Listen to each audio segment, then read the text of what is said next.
অতঃপর মুসল্লিয়ানে কেরাম, আমরা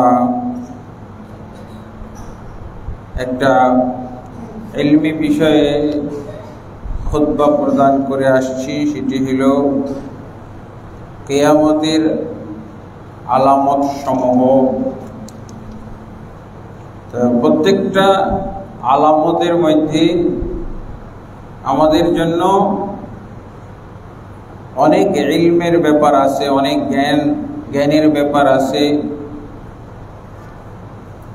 ইসলামিক জ্ঞান যেগুলো আমাদের জন্য অর্জন করা জরুরি। কিয়ামত কখন অনুষ্ঠিত হবে এই ব্যাপারে আল্লাহ তাবারক ওয়া তাআলা স্পষ্ট করে নির্দিষ্ট করে কিছু জানিয়ে দেননি, এবং কিয়ামত অনুষ্ঠিত হবে এটা মুমিন মুসলিমদের হলো বিশেষ আকীদা। এখানেই মুমিন এবং কাফিরদের চূড়ান্ত ফয়সালা হবে। কিন্তু এই কিয়ামত অনুষ্ঠিত হওয়ার বেশ কয়েকটা পর্ব আছে। তার মধ্যে আমরা কিয়ামতের যে কিয়ামত আসার পূর্বে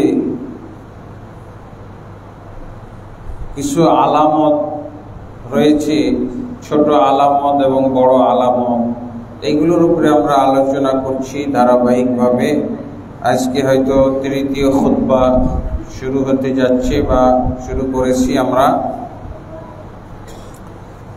তো ছোট আলামতগুলোর মধ্যে একটা আলামত হচ্ছে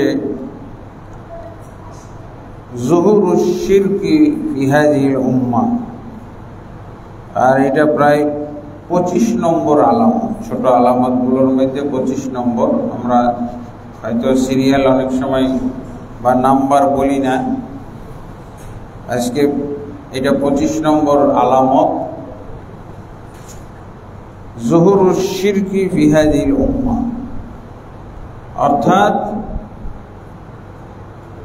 এই উম্মতে মুহাম্মাদী, মুহাম্মদ সাল্লাল্লাহু আলাইহি ওয়াসাল্লামের প্রতি ঈমান আনার পর, ইসলাম গ্রহণ এবং মুহাম্মদ সাল্লাল্লাহু আলাইহি ওয়াসাল্লামের প্রতি ঈমান আনার পর আবারও শিরকে ফিরে যাবে। এটা আল্লাহ রাসূল সাল্লাল্লাহু আলাইহি ওয়াসাল্লাম একটা আলামত বলেছেন। এমনি তো আল্লাহ রাসূল সাল্লাল্লাহু আলাইহি ওয়াসাল্লাম যখন এসেছিলেন সারা পৃথিবীতে তো শিরক আর কুফরি অন্ধকার ছিল। সেখানে আল্লাহ রাসূল সাল্লাল্লাহু আলাইহি ওয়াসাল্লাম ঈমান এবং তাওহীদের আলো জ্বালিয়েছিলেন, এবং সেই কুফরের নগরী, মূর্তি পূজার যে নগরী মক্কা, 360টা মূর্তির যেখানে পূজা হইতো, সেই জায়গাটা 100% মুসলিম, 100% মুসলিম। অবশ্য আজও 100% মুসলিম সেখানে বসবাস করে। এইভাবে পৃথিবীর বিভিন্ন জায়গায় মুসলমানরা সংখ্যায় অনেক বেড়ে গেছে। এরপরে আল্লাহ রাসূল সাল্লাল্লাহু আলাইহি ওয়াসাল্লাম কিয়ামতের আলামত হিসেবে এটা উল্লেখ করেছেন যে লা তাকুমুস সাআতু হাত্তা তালহাকা কাবাইলু মিন উম্মতি বিল মুশরিকিন। কিয়ামত অনুষ্ঠিত হবে না যতক্ষণ পর্যন্ত আমার উম্মতের বিরাট একটা অংশ, অনেক কবিলা, অনেক দল মুশরিকদের সাথে মিশে একাকার না হয়ে যাবে। মুশরিকদের সাথে মিশে একাকার হয়ে যাবে। হাত্তা তালহাক কাবাইলু মিন উম্মতি বিল মুশরিকিন ওয়া হাত্তা তু'বাদুল লাত ওয়াল ইজ্জা ওয়া হাত্তা তু'বাদুল আওথান। আল্লাহ রাসূল সাল্লাল্লাহু আলাইহি ওয়াসাল্লাম বলছেন লাত উজ্জারও পূজা করা হইতে পারে এবং বিভিন্ন দেব দেবীরও পূজা করবে মুসলমানরা।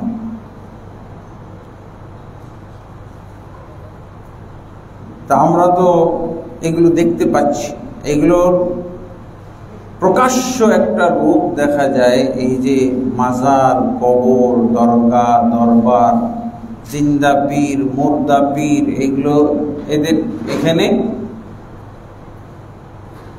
এদের কাছে যেভাবে মানুষ যাচ্ছে, আল্লাহ তাবারকার কাছেও তারা এভাবে ধর্ণা দেয় না, যেভাবে তারা এই মাজার, কবর, দরগা, দরবারে গিয়ে পীরের কাছে গিয়ে চায়, এভাবে আল্লাহর কাছেও চাইতেছে। আর আমরা তো এখন দেখতেছি যে অনেকে মূর্তিরও কাছাকাছি চলে গেছে। মন্দির, মসজিদ আর মন্দিরের মধ্যে পার্থক্য আমরা করছি না। মন্দিরের যে মর্যাদা, মসজিদের যে মর্যাদা, মন্দিরেরও এরকম মর্যাদা আমরা বলতেছি। অনেক সময় রাজনৈতিক কারণে মন্দির এবং মসজিদ, আল্লাহ রাসূল সাল্লাল্লাহু আলাইহি ওয়াসাল্লাম যেখানে মূর্তি ভেঙে ফেললেন কাবা ঘরের, এবং কিয়ামত কাল পর্যন্ত মূর্তি ভেঙে ফেলার জন্য আল্লাহ রাসূল সাল্লাল্লাহু আলাইহি ওয়াসাল্লাম আদেশ জারি করে গেছেন, অথচ সেই মূর্তি পূজার সাথে আমাদের মুসলমানরাও জড়িয়ে যাইতেছে। বিধর্মী হিন্দু বৌদ্ধদের বিভিন্ন অনুষ্ঠানে আমরা যাইতেছি, তাদের ধর্মীয় অনুষ্ঠানে আমরা শরীক হইতেছি, ধর্মীয় অনুষ্ঠানকে আমরা উৎসাহিত করতেছি, সেখানে গিয়ে আমরা দান দক্ষিণাও করতেছি। নাউযুবিল্লাহ। এগুলো আসলে বলে শেষ করা যাবে না।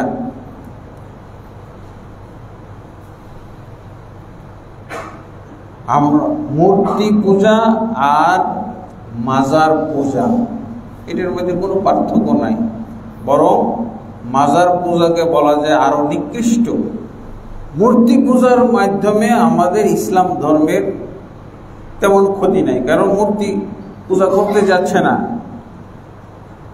মুসলমানরা, কিন্তু ওই মূর্তির কাছে যা করা হয় তাই করা হচ্ছে মাজারে রেখে। আর আমরা অনেক সময় কি বলি, অনেক হুজুররা বলতেছি যে না, মাজার তো সমস্যা নাই, মাজার তো হলো তো জিয়ারত, কবর জিয়ারত করা, কবর যেই কবরকে জিয়ারত করা হয় ওই কবরকে মাজার বলা হয়। আমরা তো বাবার কবর জিয়ারত করি, মায়ের কবর জিয়ারত করি, আত্মীয় স্বজনের কবর জিয়ারত করি, তো এই কবর জিয়ারত বা কবরকেই মাজার বলা হয়। এই দেখেন, কিন্তু আল্লাহ রাসূল সাল্লাল্লাহু আলাইহি ওয়াসাল্লাম কবরকে বাধাই করতে, কবরের উপরে কোনো ধরনের অট্টালিকা, কোনো ধরনের বিল্ডিং, সৌধ নির্মাণ, এগুলো সম্পূর্ণভাবে নিষেধ, হারাম করে দিয়েছে। আমরা যখন কবরের উপরে ঘর নির্মাণ করলাম, কবরকে যখন ডেকোরেশন করলাম, কবরকে যখন সাজাইলাম, তখন এটা কি হয়ে গেল? এটা তাহলে শুধু কবর থাকলো না, এটা মাজার, মানে শিরকের আড্ডাখানা। জিয়ারত শব্দ দিয়ে এই কবর পূজা, মাজার পূজাকে হালাল করার চেষ্টা করে কারা?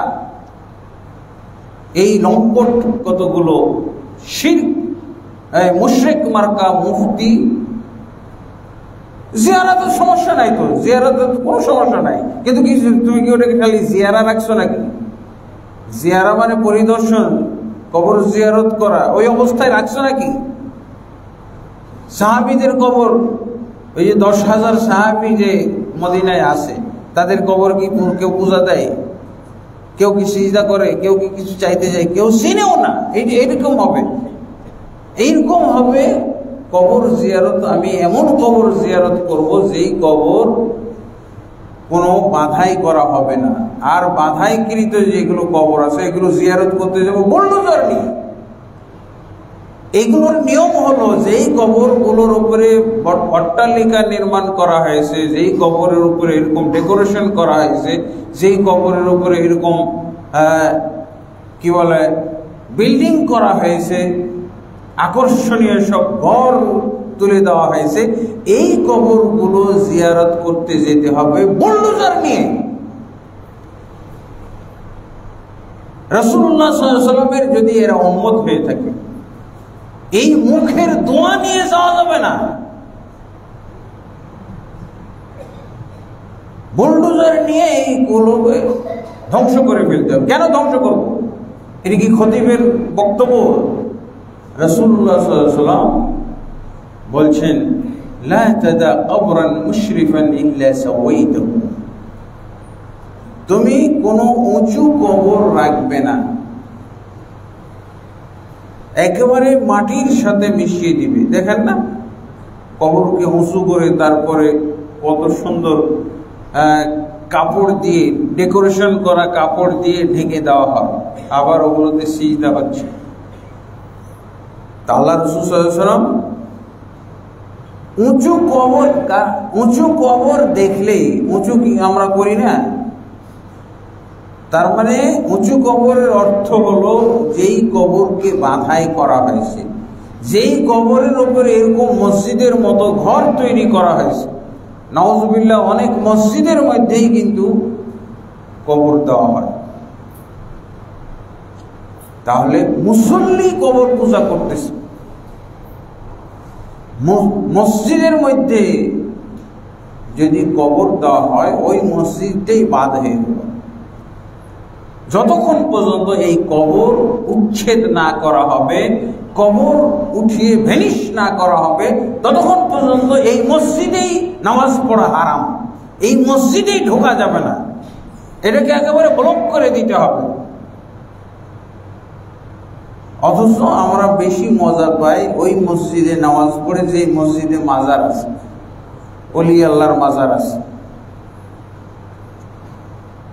শুনেছি চক বাজারের মসজিদে নাকি কবর আছেন, আমি নিজে যাই নাই, নাউজুবিল্লাহ, আমি গেলেও ওখানে কখনো নামাজ পড়তে যাব না, নামাজ পড়া হারাম, নিষিদ্ধ। আমার বাসার পাশে বা মাদ্রাসার পাশে একটা মসজিদে নামাজ পড়তাম, হঠাৎ করে দেখি মুতাওয়াল্লি মারা গেছে, মুতাওয়াল্লির কবর দেওয়া হবে। একবারে এই যে মেহরাবটা আছে না, এখানে তো ওয়াল মসজিদের, আর এই মেহরাবের মধ্যে তো এই যে মুসল্লি ইমাম সাহেব দাঁড়াচ্ছে, এই মসজিদের ওয়াল অর্থাৎ ইমামের সাথেই কাতার, কবরের কাতারটা ইমামের সাথে হচ্ছে। এই অবস্থায় কবর খনন করা হয়েছে, লাশ আনা হবে। তা আমরা গিয়ে বললাম ইমাম সাহেবকে, মুয়াজ্জিনকে বা মসজিদের যারা আছে তাদেরকে বললাম যে আমরাও তো এই মসজিদে সালাত পড়তাম, কিন্তু এই যে কিছুক্ষণ পরে জোহর হবে, এই জোহরের নামাজটাই শুধু আমরা পড়তে পারবো যতক্ষণ কবর দেওয়া হয় না, কিন্তু এরপরে আর জীবনও আমরা এই মসজিদে নামাজ পড়তে আসতে পারবো না, হালাল না, আমাদের জন্য হারাম। আপনারা এই কামটা করতেছেন কেন? মুতাওয়াল্লি মারা গেছে, তাই কি হয়েছে? তো কবরস্থান নাই, কবরস্থানে গিয়ে কবর দেন। পারিবারিক কবরস্থান আছে, তারপরে গণ কবরস্থান অনেক আছে আশপাশে, ওগুলোতে কবর দেন। এই মসজিদে যে আপনারা এভাবে দিচ্ছেন, মসজিদের ওয়ালের সাথে, হ্যাঁ বাইরে, যদিও বাইরে, কিন্তু এটা আল্লাহ রাসূল সাল্লাল্লাহু আলাইহি ওয়াসাল্লাম যে নিষেধ করেছেন, লা তুসাল্লু ইলাল কুবুর, তোমরা কবরের দিকে মুখ করে নামাজ পড়বে না।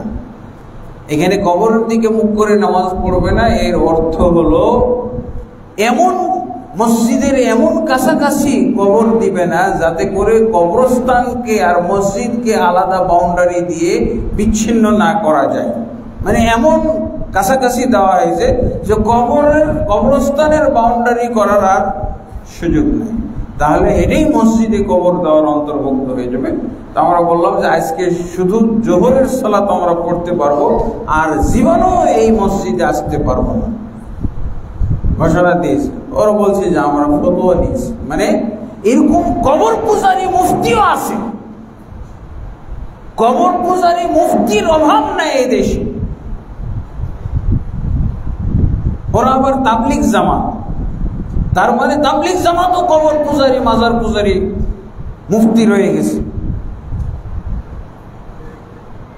আমি তো ওই যে বিদেশি সংস্থায়, আরবের কুয়েত ভিত্তিক আরবের সংস্থায় চাকরি করতাম, দাতা সংস্থা।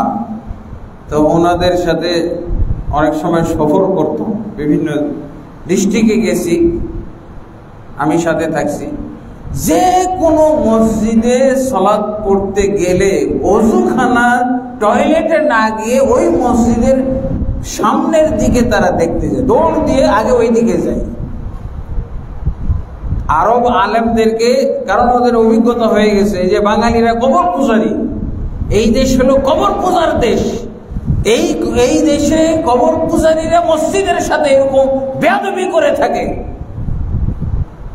মসজিদকে এরকম ভাবে নাপাক কলুষিত করে থাকে এই কবর দেওয়ার মাধ্যমে।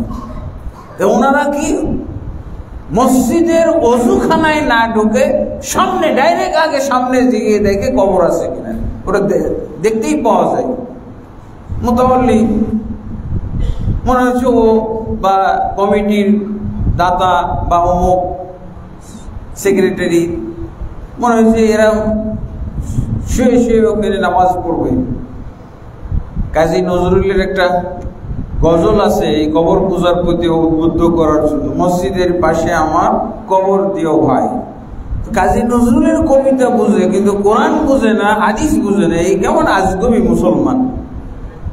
এইটা হারাম, এই কবিতাটাই হারাম। তো আল্লাহ রাসূল সাল্লাল্লাহু আলাইহি ওয়াসাল্লাম বলছেন এরকম শিরক এবং শিরকের নমুনা প্রকাশিত হবে। তারপরে একটা 26 নম্বর আলামত হলো মানে অশ্লীলতা, বেহায়াপনা, এবং এইটার ব্যাপকভাবে দেখা যাবে। অশ্লীলতা এবং বেহায়াপনা, এটা আমরা এখন তো দেখতে পাচ্ছি। এখনই আমরা বলছি যে কোন অশ্লীলতার যুগ আসলো, কোন বেহায়াপনার যুগ আসলো। নাউযুবিল্লাহ। জিনা ব্যভিচার, এখান থেকে অশ্লীলতা বেহায়াপনা থেকেই জিনা ব্যভিচারের প্রচার এবং প্রসার ঘটে। আমি ঢাকা ইউনিভার্সিটিতে ভর্তি হয়েছিলাম, একটা বছর সেখানে আমি পড়েওছি। আমি যে দৃশ্যগুলো দেখতে পাইতাম, আল্লাহর কাছে দোয়া করতাম, আল্লাহ তুমি এখান থেকে আল্লাহ তুমি আমাকে নিয়ে যাও। তো আলহামদুলিল্লাহ মদিনা ইউনিভার্সিটিতে আমার দরখাস্ত করাই ছিল। এই দৃশ্যগুলো যেগুলো নির্জনে স্বামী স্ত্রী জানালা দরজা লাগিয়ে যে সমস্ত অ্যাক্টিভিটিস করে, যে সমস্ত কার্যকলাপ করে, সেগুলো প্রকাশ্যে হচ্ছে। নাউযুবিল্লাহ। ছাত্রছাত্রীরা করতেছে, কেউ বাধা দেওয়ার নাই। নাউযুবিল্লাহ। এই দোয়াটা আমি আল্লাহর কাছে আরো বেশি বেশি করা শুরু করলাম। এই কোন যন্ত্রণার জায়গায় আসলাম। অথচ অনেকেই দোয়া করে, আল্লাহ করে যদি ঢাকা ইউনিভার্সিটিতে চান্স পেয়ে যায়। আর আমি ঢাকা ইউনিভার্সিটি থেকে মানে ঢাকা ইউনিভার্সিটিকে ত্যাগ করার জন্য দোয়া করা শুরু করলাম। এই দৃশ্য দেখার পর দোয়া আরো বেশি বেশি করা শুরু করলাম। আলহামদুলিল্লাহ 1 বছর পরে আমার কি বলে লেটার চলে আসলো মদিনা ইউনিভার্সিটিতে, আমার স্কলারশিপ লেটার পেয়ে গেলাম, আর যাই নাই, শেষ। এইরকম এটা হলো একটা কিয়ামতের আলামত মুসলমানদের মধ্যে। ওদেরও নাম, ওই ছেলেটার নাম হয়তো আব্দুল্লাহ, আব্দুল করিম, আব্দুর রহিম, আর সে যাকে নিয়ে এরকম বেহায়াপনা করতেছে সে হয়তো ফাতেমা, খাদিজা ইত্যাদি। নাউযুবিল্লাহ। এটা মুসলমানদের মধ্যে না, এটা কিয়ামতের আলামত। অথচ এখন আমি মদিনায়, মক্কা মদিনায় আমরা দেখেছি একটা বাচ্চাকেও কোলে নিতে দেয় না। আরবরা বেগানা কোনো পুরুষকে একটা বাচ্চা কোলে নিতে দেবে না। এমনকি প্লে গ্রুপের ছাত্র ছাত্রীর সংমিশ্রণও তারা সহ্য করে না, প্লে গ্রুপের ছাত্র ছাত্রী। আর আমাদের তো কি বলে 15-20 বছরের সব 20-25 বছরের ছেলে মেয়েরা সব একসাথে লেখাপড়া করে। তারপরে আরো আলামত হচ্ছে কাতিআতুর রহম ওয়া সুউল জিওয়ার, মানে আত্মীয়তার সম্পর্ক ছিন্ন করা। ব্যাপকভাবে দেখা যাবে আত্মীয়তার সম্পর্ক ছিন্ন করা। আত্মীয়তার সম্পর্ক একটা গুরুত্বপূর্ণ বিষয়। জান্নাতে যাওয়ার আমল, জান্নাতে যাওয়ার আমলগুলোর মধ্যে একটা আমল হলো আত্মীয়তার সম্পর্ক বজায় রাখা, আত্মীয়দের সাথে সুসম্পর্ক রাখা। হ্যাঁ, আলহামদুলিল্লাহ। অথচ আমরা মুসলমানদের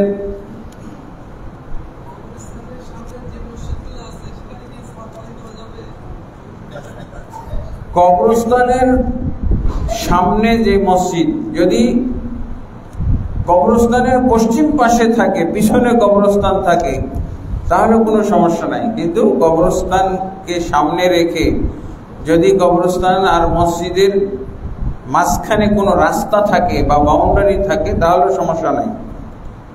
কিন্তু এমন কাছাকাছি যদি হয় যে বাউন্ডারি দেওয়ার আর কোনো জায়গাই নেই, একেবারে কবরস্থান আর মসজিদ এমন লাগালাগি যে বিচ্ছিন্ন করার জন্য একটা বাউন্ডারি দেওয়ার সুযোগ নাই, তাহলে এই কবরস্থানে এই মসজিদে সালাত পড়া যাবে না। তাহলে এরপরে দেখা যায় যে ছেলে পিতা পুত্রের সাথে সম্পর্ক নাই, মা এবং মেয়ের সাথে সম্পর্ক নাই, ভাই ভাই সম্পর্ক নাই, ভাই ভাই সম্পর্ক এমনি সামান্য দুনিয়াবি কারণে তুচ্ছ কারণে দাওয়াত দেয় নাই, কোন উপলক্ষে তাকে দাওয়াত দেওয়া হয় নাই, এই জন্য সম্পর্ক ছিল। নাউযুবিল্লাহ। কোন অজুহাতে, যদি ওটা ধর্মীয় অজুহাত না হয়, ধর্মীয় অজুহাত বলতে সে হয়তো আল্লাহ দ্রোহী, সে রসুলের দুশ্মন, সে আল্লাহর দুশ্মন, সে হয়তো ধর্ম ত্যাগ করেছে, এরকম যতক্ষণ পর্যন্ত না হয় ততক্ষণ পর্যন্ত তার সাথে যে কোনো মূল্যে আপনাকে যতই কষ্ট দেন, ব্যক্তিগত ঝগড়াঝাটি যাই হোক, কিন্তু আত্মীয়তার সম্পর্ক ছিন্ন করা যাবে না। এমনকি কাফের মুশরিক যদি হয় পিতামাতা, তার সাথেও আত্মীয়তার সম্পর্ক রাখতে হবে এবং তাকে দাওয়াতও দিতে হবে। আত্মীয়তার সম্পর্কের একটা প্রথম দাবি হলো তাকে ইসলামের দাওয়াত দিবেন এবং তাকে বাড়িতে দাওয়াত খাওয়াবেন, তার সাথে ভালো সদাচরণ করবেন, ভালো কথা বলবেন। সুউল জিওয়ার, প্রতিবেশীর সাথে অসৎ ব্যবহার, প্রতিবেশীর সাথে অসৎ ব্যবহার, প্রতিবেশী যদি বিধর্মীয় হয় তার সাথে সৎ ব্যবহার করার নিয়ম এসেছে। প্রতিবেশী, আমরা তো প্রতিবেশীর খবরই রাখি না, বিশেষভাবে ঢাকা শহরে হলে তো প্রতিবেশীর কোনো খবরই আমরা নিই না। খবর নেওয়া উচিত, এটা হাদিস আমল করার জন্যে রাসূলুল্লাহ সাল্লাল্লাহু আলাইহি ওয়াসাল্লাম তো আশঙ্কা করতেন প্রতিবেশীর ব্যাপারে। আল্লাহ এত যত্নশীল হইতে বলছেন যে আল্লাহ রাসূল সাল্লাল্লাহু আলাইহি ওয়াসাল্লাম ভয় পেয়ে গেছিলেন, আশঙ্কা করতেছিলেন যে প্রতিবেশীকে কি ওয়ারিস বানিয়ে দেওয়া হবে নাকি আমার সম্পত্তির। তাহলে প্রতিবেশীর সাথে এবং ইমানের সাথে একটা সম্পর্ক জড়িয়ে দেওয়া হয়েছে প্রতিবেশী। হ্যাঁ, যে ব্যক্তির আল্লাহ এবং পরকালে বিশ্বাস আছে সে যেন প্রতিবেশীর সাথে সৎ ব্যবহার করে, প্রতিবেশীকে সম্মান করে। তারপরে আরো আলামত হচ্ছে তাশাব্বুবুল মাশিখা, বয়স্কদের মানে যুবক হওয়ার মতো আকর্ষণ দেখা, বয়স্ক লোকদের যুবক হওয়ার আকর্ষণ দেখা। কিভাবে? আল্লাহর এইটার ব্যাপারে আসছে যে ওরা চুল দাড়ি পেকে গেছে, কিন্তু তারা ওটাকে কালো রং করবে, কালো রং করে যুবক সাজার চেষ্টা, হ্যাঁ যুবক সাজার চেষ্টা, এমনি মেয়েদের সাথে সম্পর্ক করার চেষ্টা। আল্লাহ রাসূল সাল্লাল্লাহু আলাইহি ওয়াসাল্লাম তো খুবই মানে রাগান্বিত ভাবে এই বিষয়ে কথা বলেছেন। যারা বয়স্ক বৃদ্ধ মানুষ জিনায় লিপ্ত হয়, নাউযুবিল্লাহ, এগুলো কি? তাকে সে বয়স্ক হয়ে গেছে, চুল দাড়ি পেকে গেছে, তো সে এগুলোকে কালো করে আবার যুবক সাজার চেষ্টা করা মানে অসৎ উদ্দেশ্য। একমাত্র যদি জিহাদের জন্য, যুদ্ধের জন্য, ইসলামী জিহাদের জন্য এরকম করে, তাহলে সেটা এলাও, সেটা গ্রহণযোগ্য। কিন্তু কোনো নারীকে আকর্ষণ করার জন্য, হ্যাঁ যুবকদের সাথে আড্ডা মারার জন্য যদি এরকম করে, এটা নাজায়েজ। তারপরে আরো আলামত হচ্ছে কাসরাতুশ শুহ, মানুষের লোভ লালসা বেড়ে যাবে। লোভ লালসা মানে লোভ লালসা ছাড়া মুসলমানই খুঁজে পাওয়া মুশকিল হবে, সব লোভে পড়ে যাবে। একজনের সাথে সম্পর্ক করলো, সেখানে লোভ লালসা, ব্যবসা বাণিজ্যে লোভ লালসা, যে কোনো আচরণের মধ্যে লোভ লালসা কাজ করবে। এই লোভ লালসা এটা কিয়ামতের আলামত, এটা ব্যাপকভাবে বর্তমান যুগেই দেখা যাচ্ছে। বর্তমান যুগে আমরা ব্যাপকভাবে, সামনে আরো কত বাড়বে আল্লাহই জানে। সব কিছুতেই আমরা লোভে পড়ে যাই, সম্পদের লোভে পড়ে যাই, মেয়ের লোভে পড়ে যায়, পদের লোভে পড়ে যায়, পদের লোভ, নারীর লোভ, সম্পদের লোভ, এগুলো দেখা যাবে কোনো না কোনো জায়গায় দেখা যায় আমরা লোভ লালসার শিকার হয়ে বসে আছি। আল্লাহ আমাদেরকে রক্ষা করুন। আল্লাহ তাবারক ওয়া তাআলা বলছেন, ওয়া ইউকা শুহা নাফসি ফাউলাইকা হুমুল মুফলিহুন, যে ব্যক্তি লোভ লালসা থেকে বেঁচে থাকতে পারবে, এরাই হলো সফল কাম।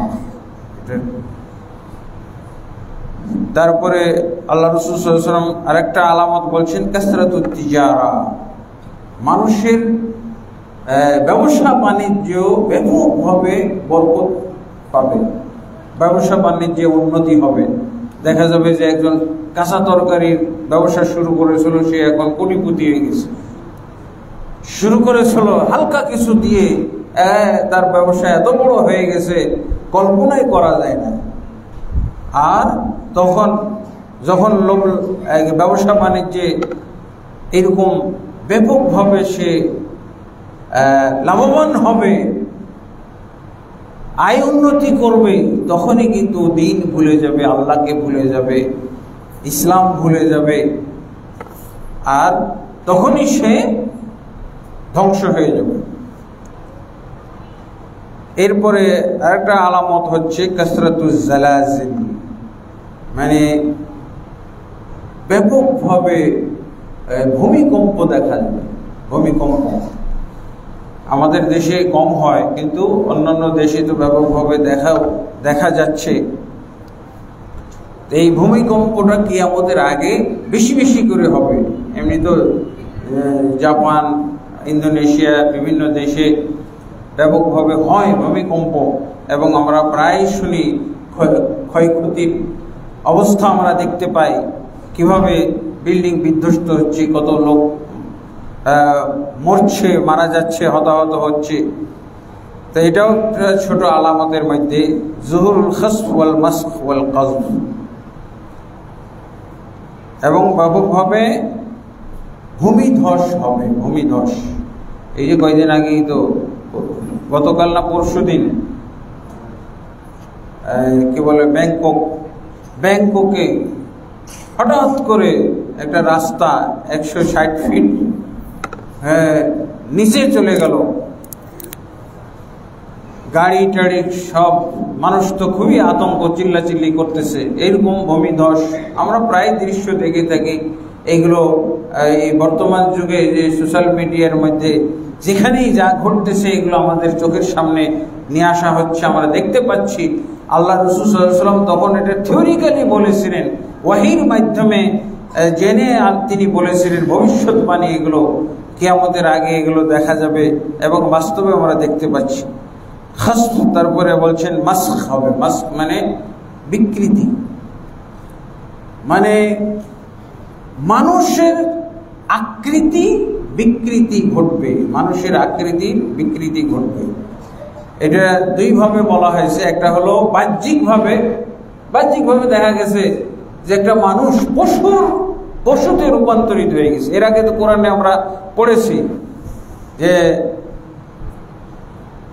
বনু ইসরাইলদের মধ্যে কিছু মানুষকে আল্লাহ শূকর এবং বানরে রূপান্তরিত করে দিয়েছেন।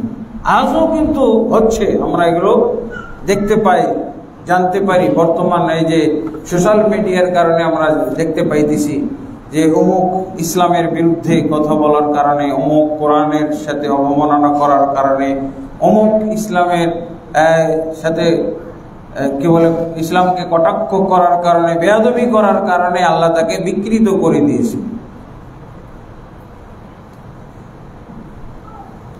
তো এইভাবে আবার বিকৃতিটা অন্যভাবেও এসেছে। একটা হলো মানে বাহ্যিকভাবেই তার শেকেল সুরত পরিবর্তন হয়ে যাবে, আর একটা হলো আরেকটা হলো চারিত্রিক দিক থেকে, চারিত্রিকভাবে সে বিকৃত। একটা দেখলাম যে টাকা পয়সা খরচ করে একজন তার কি সার্জারি করে, প্লাস্টিক সার্জারি করে তার চেহারাটাকে কুত্তার মতো করেছে। আগে তো তার মনের মধ্যে এই বিকৃতিটা ঘটেছে, তার মন মানসিকতার মধ্যে এই বিকৃতিটা ঘটেছে। ঘটার কারণে দেখা গেছে যে সে নিজের চেহারাটাকে কুকুরের চেহারার মতো। এটা কোথা থেকে? অনেকে, সে তো বাহ্যিকভাবে কুকুরের চেহারা পরিবর্তন করেছে। এটা হলো মানে জ্ঞান বিজ্ঞান বা প্রযুক্তির উন্নতি অগ্রগতির কারণে।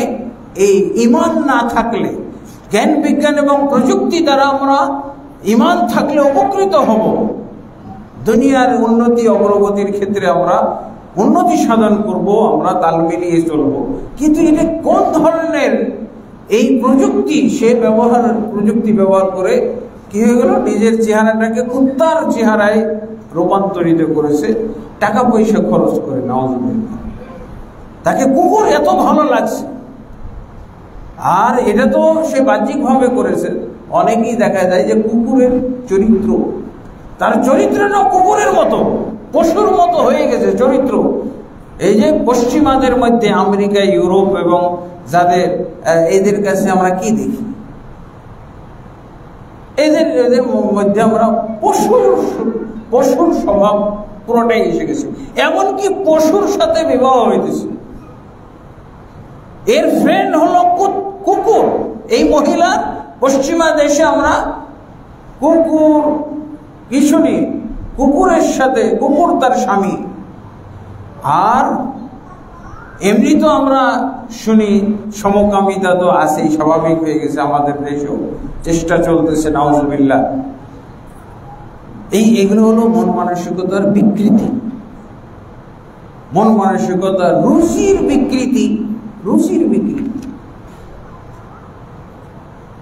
দেখা যায় যে মহিলারা এত শর্ট পোশাক পরতেছে, পুরুষরা আবার এমন লম্বা করে পড়তেছে। এরকম মহিলারা পুরুষদের শেকেল সুরত ধরতেছে, পুরুষরা মহিলাদের শেকেল সুরত ধরতেছে। নাউযুবিল্লাহ। এগুলো হলো মাসখ, এগুলো হলো বিকৃতি, রূপান্তর। মানুষ রূপান্তরিত হয়ে যাবে অন্য প্রজাতিতে, অন্য পশু পাখির রূপে। তারপরে আরেকটা আলামত হলো যাহাবুস সালেহিন, নেককার বান্দারা বিদায় নিবে, দুনিয়া থেকে আস্তে আস্তে উঠে যাবে। নেককার বান্দা, নেককার পরেশগার বান্দা থাকবেই না, পরেশগারিতা নাই। ইসলামের যে নিয়ম নীতি এইগুলোর উপরে মানুষ খুঁজে পাওয়াই মুশকিল। সত্যিকার পরেজগার বান্দা পাওয়াই মুশকিল হয়ে গেল।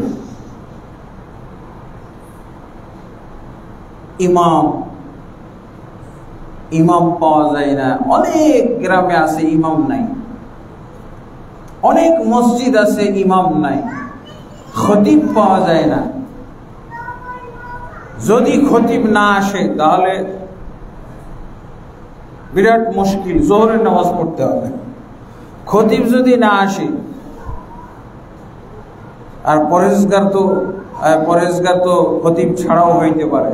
পরেজগারিতা বলতে কি, হালাল হারামের ব্যাপারে সে বাজ বিচার করবে, হালাল হারামের ব্যাপারে বাজ বিচার করা, এটা হলো পরেজগারিতা। তারপরে আরেকটা আলামত হলো ইরতিফাউল আসাফিল, নিম্ন শ্রেণীর লোকেরা মানে উচ্চ পদস্থ হয়ে বসে থাকে। নিম্ন শ্রেণীর, এর জ্ঞান নাই, এর এলেম নাই, কালাম নাই, অথচ সে কি হয়ে গেছে, কোনো শিক্ষা নাই, দীক্ষা নাই, দেখা গেছে সে মন্ত্রী হয়ে বসে আছে, সে চেয়ারম্যান হয়ে বসে আছে। আমরা তো এগুলো দেখা শুরু করেছি। একেবারে অশিক্ষিত, কিছুই জানে না, অথচ মেম্বার হয়ে বসে আছে, চেয়ারম্যান হয়ে বসে আছে। তারপরে কি করে, যারা তার ঘনিষ্ঠজন, যারা তার আত্মীয়, তার পরামর্শ অনুযায়ী যা ইচ্ছে তাই করে।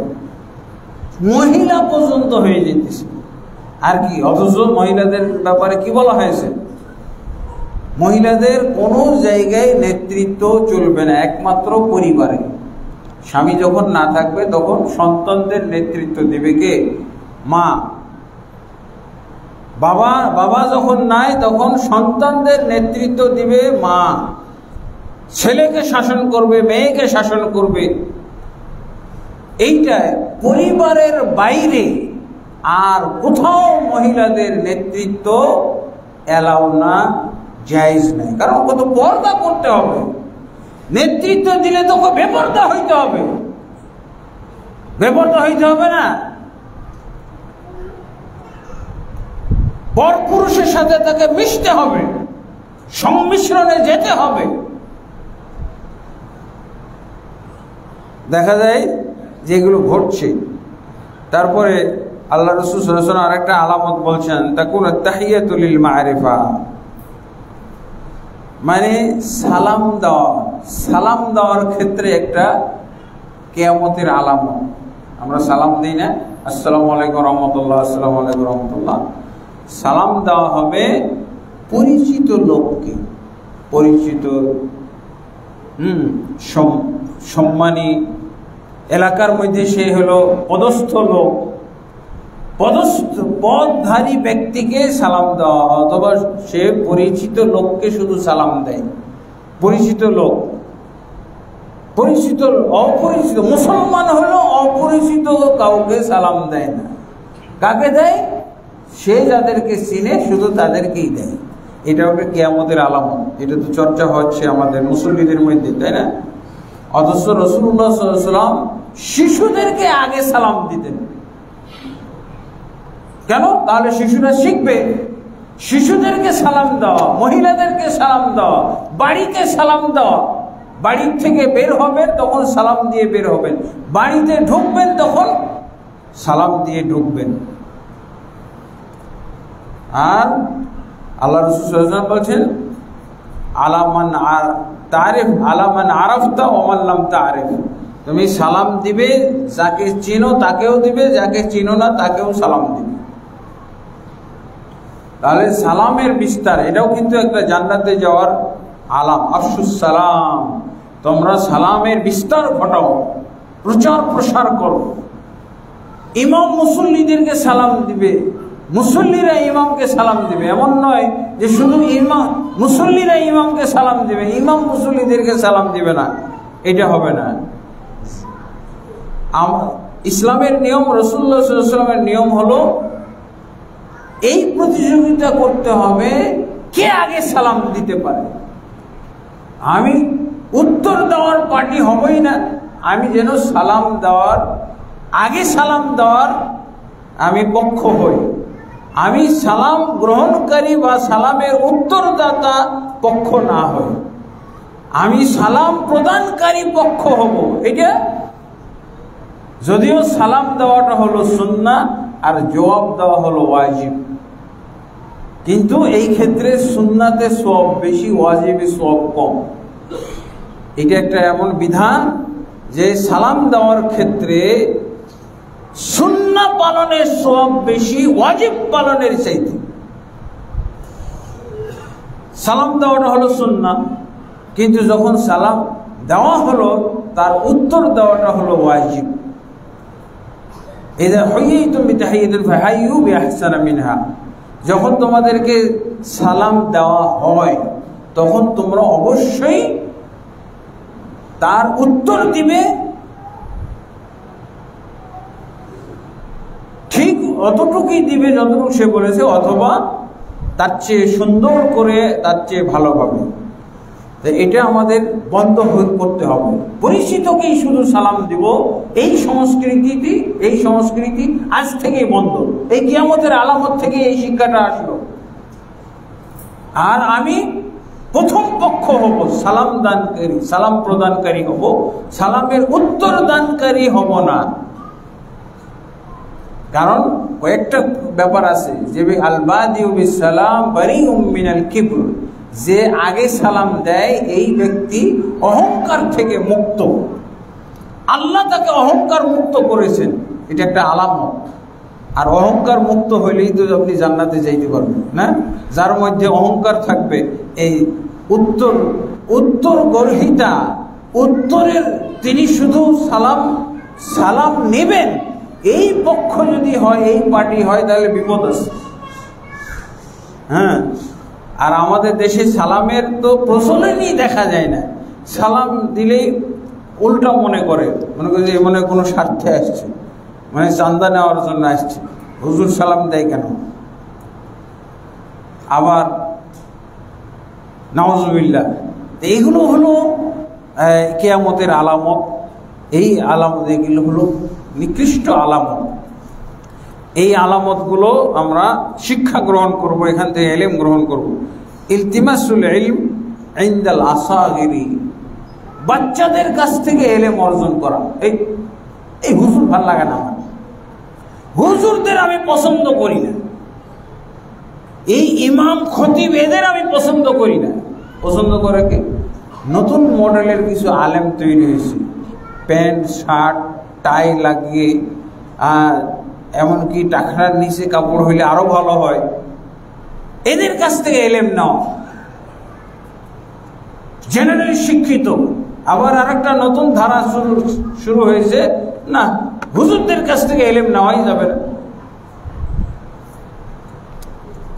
এক একজন এক এক যুক্তি দেয় যে হুজুরদের কাছে হুজুররা হলো মূর্খ, ওরা আসল ইলম থেকে এখন ইসলামের মূল ধারার থেকে তারা সরে গেছে। তাদের ইসলাম হলো তাদের মতোই সেকেলে, আধুনিক ইসলাম ওদের কাছে নাই, ওরা বুঝেও না। এই জন্য কোথায় যায়? জেনারেল শিক্ষিত, ইংরেজি শিক্ষিত, অমুক চেয়ারম্যানের কাছে, অমুক এমপির কাছে, এইভাবে এলএম শিখতে যাইতেছে, মাস্টারের কাছে, অমুক কি বলে অ্যাডভোকেট সাহেব। আর এই কিয়ামতের আলামত থেকে জন্ম নিয়েছে কে? এই যে হাদিস অস্বীকারী, হাদিস অস্বীকারী, এগুলো সব দেখবেন 90% জেনারেল শিক্ষিত, 90% জেনারেল শিক্ষিত। আর 10% হয়তো মাদ্রাসা ব্যাকগ্রাউন্ড বা দিনের কিছু এলেম কালাম আছে, কিন্তু যথাযথ নাই, হালকা ভাষা এলেমের অধিকারী। এরা হলো এই যে কোরআনী দল, আমি তো কোরআনী বলি না, কুফরানি দল, যারা বলে যে আমরা শুধু কোরআন মানি, হাদিস মানি না। আর হাদিস না মানার অনেক যুক্তি দিতে থাকে, 100, 1000, 2000, 3000 যুক্তি দেয়। এগুলো সব হলো ডাস্টবিনে নিক্ষেপযোগ্য সব যুক্তি, এগুলো সব মূর্খতা, এগুলো সবই অজ্ঞতা, এগুলো সব হলো এই যে এই কিয়ামতের আলামত থেকে বের হয়ে আসছে। ইলতিমাসুল ইলম ইনদাল আসাগিরি, আল্লাহ রাসূল সাল্লাল্লাহু আলাইহি ওয়াসাল্লাম বলছেন যে যারা কম এলেমধারী এদের কাছ থেকে বা ছোট ছোট বাচ্চাদের কাছ থেকে, যুবকদের কাছ থেকে আমরা এলেম অর্জন করি, আলেমদের কাছ থেকে না। সৌদি আরবের আলেম তো আগেই বাদ।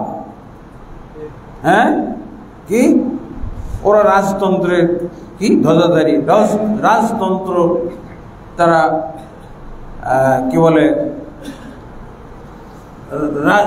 রাজতন্ত্রের তারা হলো সমর্থক। বা আর ছোট ছোট আলেমরা কি, ছোটরা হলো গণতন্ত্রের, ইসলামী গণতন্ত্রের সব, এরা সব নারী নক্ষত্র বুঝে। আর এরা এত বড় বড় আলেম, রাজতন্ত্র, এত আলেম হলো কি করে? ওরা তো আলেমই না, ওরা বাদশার পূজা করে। আলেম বাদশার পূজা করে। এই হলো আমাদের দেশের এই যে ছোটখাটো, এই যে নিম্ন শ্রেণীর, মানে অল্প বয়সী এবং অল্প বিদ্যার অধিকারী, অল্প বিদ্যা ভয়ঙ্কর, এদের ফতোয়া হলো এগুলো। ওখানে তাওহীদ আছে, ওখানে সুন্নাহ আছে, সবই আছে, ঠিক আছে, কিন্তু ওখানে রাজতন্ত্র কেন? অজ্ঞমূর্খ এটা জানেই না যে রাজতন্ত্র, কাফেরদের একটা রাজতন্ত্র আছে আর ইসলামেরও একটা রাজতন্ত্র আছে। ইসলামের রাজতন্ত্র আছে, এটা হলো রসুল। খেলাফত মানে কি? খেলাফত, এই যে আমরা খেলাফত খেলাফত বলি, খেলাফত অর্থ কি? খেলাফত অর্থ হলো খলিফা, খলিফা বানিয়ে যাওয়া। আপনি জনগণ মানে চিল্লাচিল্লির কোনো দরকারই নেই। এই যে হই হই হই হই, এই যে কত বড়টা, কত যে বাংলাদেশে অস্থিরতা চলতেছে, কে শাসক হবে, কারা দেশ চালাবে, এটা নিয়ে যে কত জটিলতা। আর খেলাফতের এটি একটা করলে হবে। খেলাফত একটা হলো আলা মিনহাজের নবুয়া, নবুয়তের আদলে খেলাফতের কাজ। এটা 30 বছর শেষ হয়ে গেছে, 30 বছরের মধ্যে শেষ হয়ে গেছে, 30 বছর। এরপরে আর কোনো খেলাফা নাই, একেবারে আসবে ইমাম মাহাদির সময়। এর মধ্যে আর কিছু নাই। এর মধ্যে কি আছে? এর মধ্যে রাজতন্ত্র। আল্লাহ রাসূল স্পষ্ট করে বলছে, আল খিলাফাতু বা'দি 30 সানা, আমার পরে খেলাফতের সময়কাল হলো 30 বছর। এরপরে আল্লাহ রাসূল সাল্লাল্লাহু আলাইহি ওয়াসাল্লাম, আবু দাউদের মধ্যে হাদিসগুলো এসেছে, সুনানের কিতাবে প্রসিদ্ধ। এই হাদিসগুলো আমাদের মুখস্থ করা উচিত। পড়ি না, এই হাদিসের সাথে শত্রুতা কায়েম হয়েছে। এই হাদিসের সাথে শত্রুতা করে এই দৃষ্টিভঙ্গি আমাদের তৈরি হয়েছে। তারপরে আল্লাহ রাসূল বলছেন, সুম্মা তাকুনু বা'দাহুল মুলুক, এই খেলাফতের 30 বছরের পর শুরু হবে কি?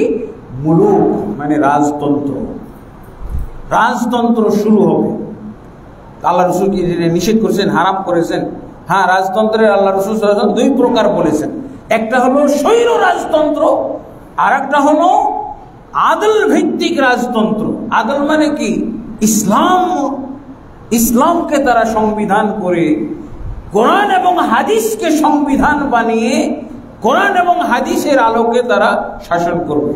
আর একটা হলো স্বৈর শাসন, স্বেচ্ছাচারিতা, জুলুম, অত্যাচারের মাধ্যমে শাসন করা হবে। এই খেলাফত চলে এসেছে 1924 পর্যন্ত। কি বলে, ওসমান সাম্রাজ্য পতন পর্যন্ত 1924 থেকে মুআবিয়া রাদিয়াল্লাহু আনহু থেকে শুরু করে। এই যে মুআবিয়া রাদিয়াল্লাহু আনহু নাকি কাফের হয়ে গেছে, নাউযুবিল্লাহ। আল্লাহ রাসূলের ভবিষ্যৎবাণী অনুযায়ী মুআবিয়া রাদিয়াল্লাহু আনহু এমনি এসে গেছে। মুআবিয়া রাদিয়াল্লাহু আনহু যুগে ঠিক তিনি খলিফা তৈরি করে গেলেন। তিনি পরবর্তী কে খলিফা হবে নাম ঘোষণা করে গেলেন। কেউ অধিকাংশ মেনে নিল, অধিকাংশ মানে কি 99% মুসলমান মেনে নিয়েছিল, 1% শুধু মানতে পারে না। 1% মানতে পারে নাই। কিন্তু ওই তাদেরকে তারা বুঝাইতেই থাকছে যে আল্লাহ রসুল সাল্লাল্লাহু আলাইহি ওয়াসাল্লাম বলছেন যিনি খলিফা হয়ে গেছেন 99% মুসলমান মেনে নিয়েছে, তাকে মেনে নিতে হবে। তো এই জন্য তো পরবর্তীতে এই যে কারবালার ঘটনা ঘটল। 70 জন শুধু হোসেন রাদিয়াল্লাহু আনহুর পরিবার, আর এই 70 জন, অথচ 70 লক্ষ মানুষ কি ওই রাজতন্ত্র মুআবিয়া রাদিয়াল্লাহু আনহু তাকে খলিফা বানিয়ে গেছেন, হ্যাঁ, যাকে এবং সাহাবায়ে কেরামরা মেনে নিয়েছেন। সেই সময় যত সাহাবী বেঁচে ছিলেন সবাই মেনে নিয়েছেন।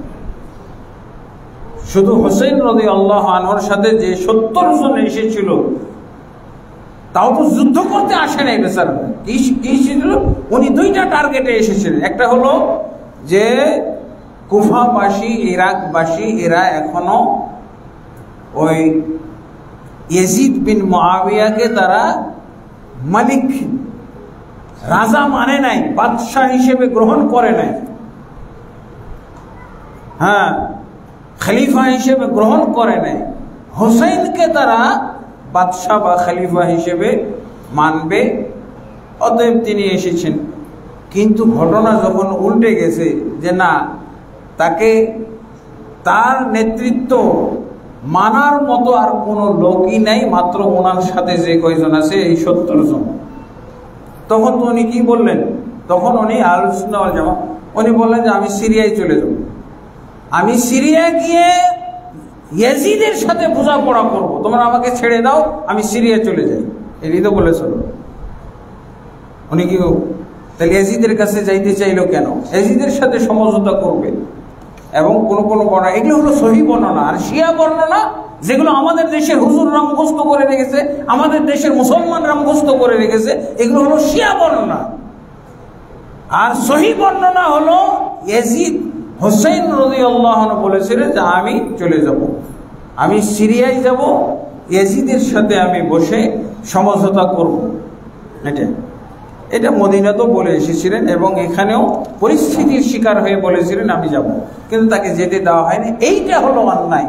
এই জন্য ইয়াজিদ এই জন্য হোসেন রাদিয়াল্লাহু আনহু শহীদ এবং মজলুম অবস্থায় শহীদ হয়েছেন, এবং যারা তাকে তার প্রস্তাব গ্রহণ না করে তাকে হত্যা করেছে, এরা সবাই দায়ী, দোষী, অপরাধী, তারা লানতযোগ্য। এরপরে জুহুরুল কাসিয়াত আল আরিয়াত, আল্লাহ রাসূল সাল্লাল্লাহু আলাইহি ওয়াসাল্লাম বলছেন যে এই দৃশ্য ঘটবে, কিয়ামতের আগে এই অবস্থা ঘটবে কি,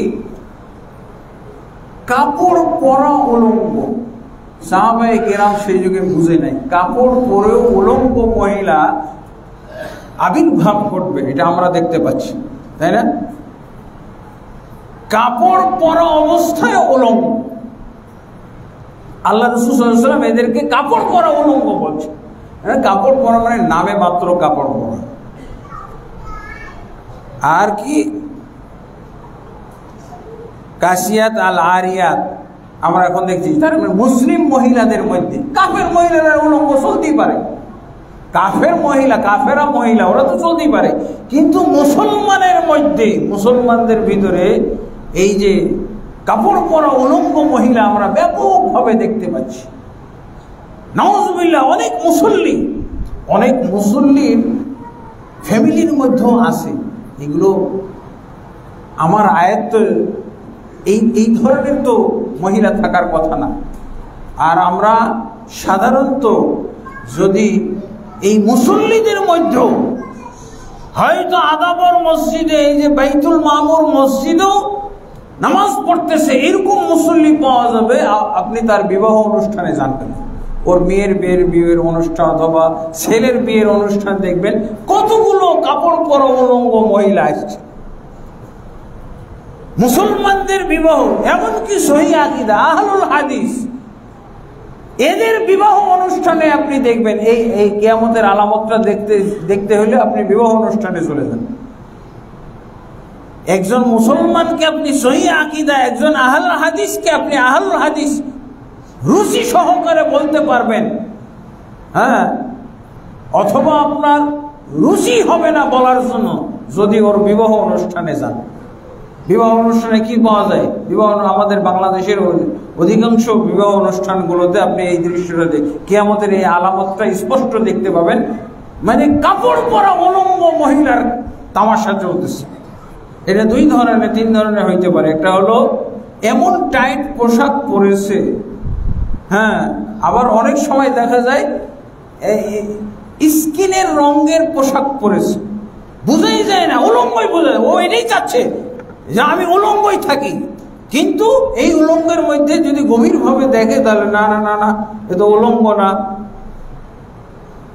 ও খুব তাকাচ্ছে যে হ্যাঁ এটা তো উলঙ্গ মহিলা, কিন্তু কাছে গিয়ে দেখে যে না কাপড় আছে, এটা ডাইরেক্ট উলঙ্গের মতো। কাপড় পরে উলঙ্গ, অথবা এমন টাইট কাপড় পরবে যে সব তার অঙ্গ প্রত্যঙ্গ কোথায় কি আছে সব দেখা যাচ্ছে, কাপড় পরে উলঙ্গ। এমন পাতলা কাপড় পরতেছে যে প্রকাশিত হচ্ছে কোথায় কি আছে, এটা কিয়ামতের আলামত। তারপরে সিদক রুয়াল মুমিন, মুমিন ব্যক্তির স্বপ্ন কি হয়ে যাবে?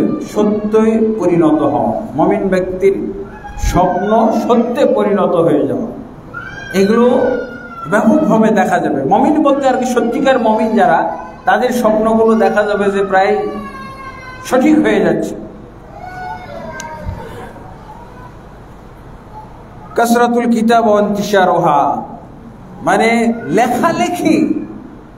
লেখালেখির ব্যাপকতা, লেখালেখি ব্যাপকতা পাবে।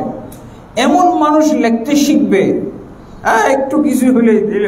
আর বর্তমান যুগে ফেসবুক আর কি বলে ইন্টারনেট আর এই যে ইউটিউব আসার পর লেখালেখির আর কোনো আড় বাধা নাই। একেবারে বলগাহীন ভাবে যে যার বিরুদ্ধে পারতেছে লিখতেছে। আর বই লেখারও শেষ নাই। বই লেখালেখি সব বিষয়ে দেখবেন বই আছে, খারাপ বিষয়, ভালো বিষয়, এত বই। অথচ কিতাব, এই যে তাফসিরের কিতাব, হাদিসের কিতাব, এখানেও কোনো অভাব নাই, কিন্তু অজ্ঞতারও অভাব নাই। এত লেখালেখির যুগে এটি হলো কিয়ামতের আলামত। যিনি কেমন কথা, হাদিসের কিতাবগুলো এত অ্যাভেলেবেল, অথচ সেই যুগে কয়েক বছরে একটা বুখারী লিখতে হইতো এক কপি, আর এখনো খালি মেশিনে দিয়ে দিলেই হাজার হাজার লক্ষ লক্ষ কপি। কিন্তু এলেম আছে, কিতাব তো অনেক।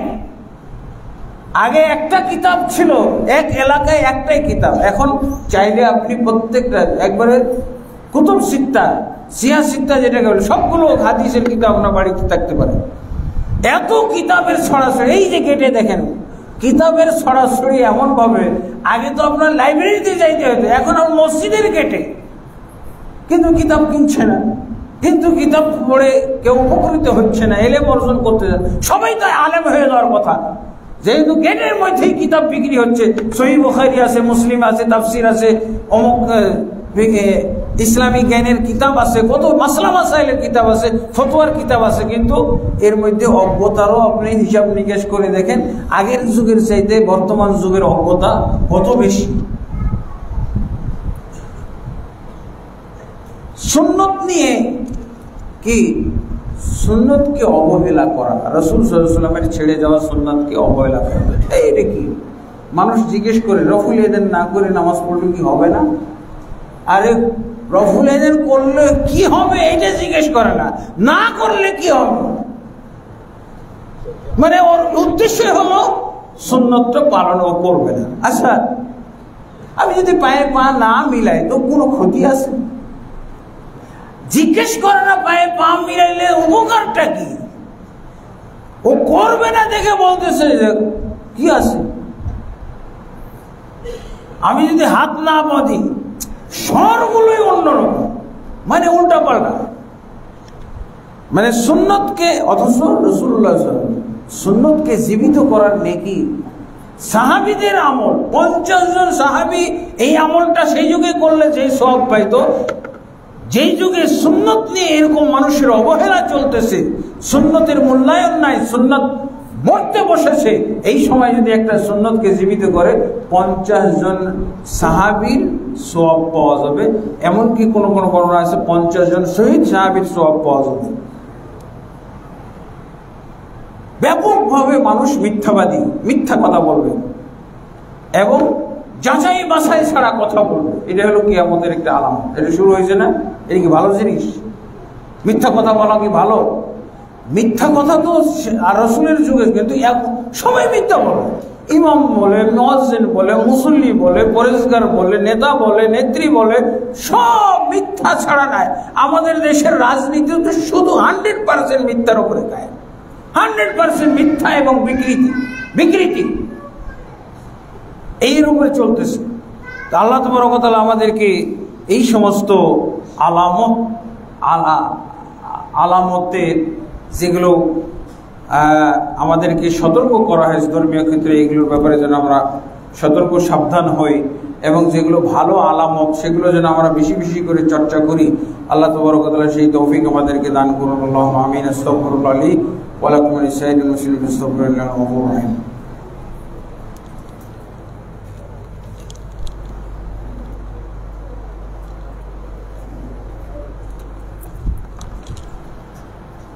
الحمد لله رب العالمين والصلاة والسلام على أشرف الأنبياء والمرسلين نبينا محمد وعلى آله وصحبه أجمعين. أما بعد فأعوذ بالله من الشيطان الرجيم. إن الله وملائكته يصلون على النبي يا أيها الذين آمنوا صلوا عليه وسلموا تسليما. اللهم صل على محمد وعلى آل محمد